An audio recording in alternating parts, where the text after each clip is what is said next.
আসসালামু আলাইকুম প্রিয় ভিউয়ার্স, কৃষিজার অন্তরী ইউটিউব চ্যানেলের পক্ষ থেকে জানাচ্ছি আন্তরিক প্রীতি ও শুভেচ্ছা।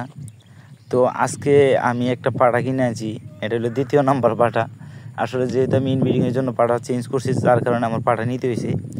তো আগে একটা নিয়েছিলাম, বর্তমানে একটা নিছি।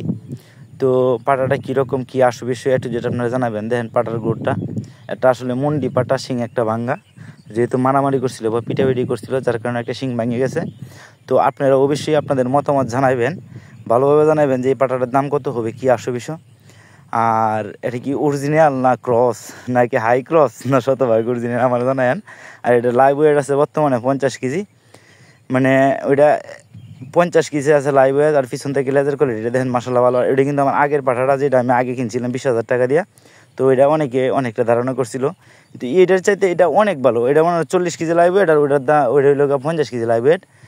কিন্তু ওই পাড়াটা একটু আলাপ বা এত বেশি স্বাস্থ্য না, এত বেশি গ্রোথ ভালো না।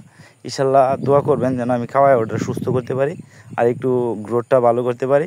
তো পাড়াটা আমার মনের মতো হয়েছে, একবারে মনের মতো। মানে একটা আছে না যে 30% মনের মতো, এরকম না, 100 মাঝে 100 মনের মতো হয়েছে পাড়াটা। তো পাড়াটা কীরকম কী আশেপাশে জানেন, ওই পাড়াটা দেখছিলেন, ওইটা আমার ঘরের পাড়া, আর ওইটা আমার মানে এটা কালকে কিনে আনছি। তো আজকে ভিডিও দিয়েছি। তো যদি কারো কোনো ধারণা থাকে তাহলে জানেন যে এই পাড়াটার দাম কী মনে হইব, কী আসে বিষয়। যদি মনে হয় যে পাড়াটা শতভাগ অরিজিনাল তাও জানেন, আর যদি মনে হয় যে হাই ক্রস তাও আমরা জানেন। আর যারা এই জায়গান থেকে পাড়া কিনেন অবশ্যই দেখে শুনে জেনে বুঝে তারপর খামার করেন।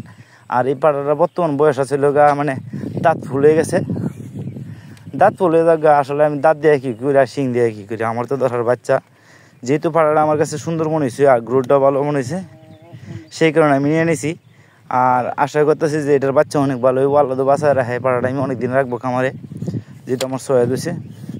তো দেখেন পাড়াটা মাশাআল্লাহ অনেক সুন্দর, মানে আমার কাছে অনেক ভালো লাগছে। যদি আপনাদের কাছে ভালো লাগে তাও জানেন। তো এটা মন্ডি পাড়া, আর মন্ডি পাড়ায় খামারের জন্য বেটার। যদি ডিশিং ডাসাং মারে তো ডিশিং ডাসাং মারবো না ইনশাল্লাহ। তো যদি কারো খামার করার ইচ্ছা থাকে তাহলে আমার সাথে যোগাযোগ করেন বা কমেন্ট করেন, আমি যতটুকু পারি ততটুকু পরামর্শ দেওয়ার চেষ্টা করবো ইনশাল্লাহ। আর ঘাড়লের পাটা কেনার সময় অবশ্যই জেনে বুঝে করবেন যে ওটা মার্কেটিং প্রাইস কীরকম আর আপনি কিনতেছি কীরকম দামে। তো ওই জিনিসগুলো জেনে বুঝে কিনেন, তাহলে ইনশাল্লাহ খামারে লস হবে না। ধন্যবাদ সবাইকে সবটুকু ভিডিও দেখার জন্য। আসসালামু আলাইকুম।